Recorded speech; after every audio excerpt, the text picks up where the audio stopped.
पढ़ो।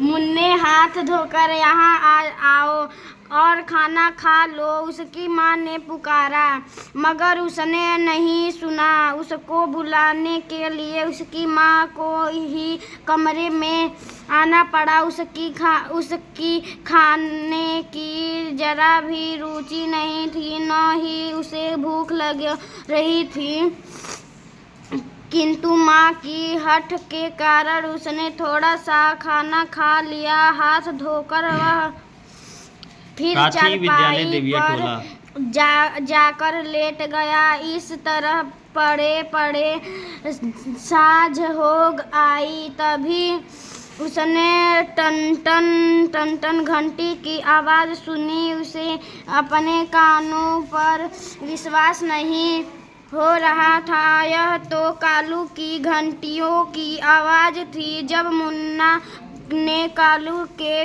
गले में यह घंटियाँ बांधी थी तो उसके पिता हंस पड़े थे।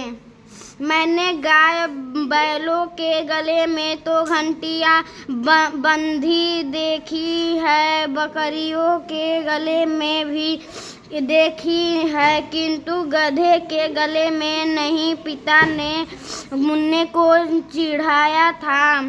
टन टन टन टन टन टन टन टन घंटियों की आवाज़ जब बिल्कुल साफ सुनाई दे रही थी, मुन्ना उछलकर उठा और चिल्लाते हुए दौड़ा।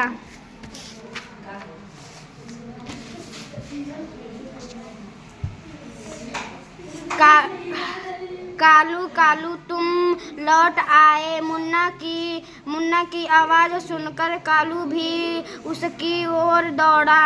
वह दुनिया में मुन्ना को सबसे अधिक प्यार करता था। फिर मुन्ना की बाहें कालू के गले में भी वह एक साथ हंस भी रहा था और रो भी रहा था।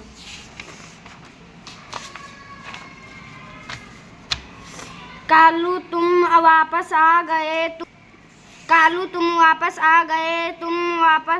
गए, मुन्ना बोला। उसकी आंखें खुशी से चमक रही थी।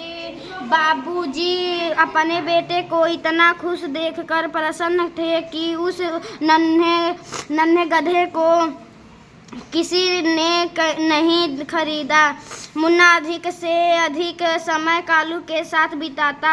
उसे भय था कि वह कहीं कालू को फिर न खो दे। दिन बीतते गए। कालू और मुन्ना एक दूसरे को और भी अधिक चाहने लगे। जहाँ भी मुन्ना जाता कालू उसके पीछे पीछे जाता। मुन्ना भी उसे जरा सी देर के लिए अपनी आँखों से ओझल न होने देता। एक दिन मुन्ना कालू को पार्क में ले गया। वह अपने पुराने मित्र बूढ़े माली से मिलना चाहता था। वह बाग बहुत बड़ा था और इसमें ढेरों पौधे और फूल उगे हुए थे। इन्हें देखकर कालू से नहीं रहा गया और वह गेंदा और कैना।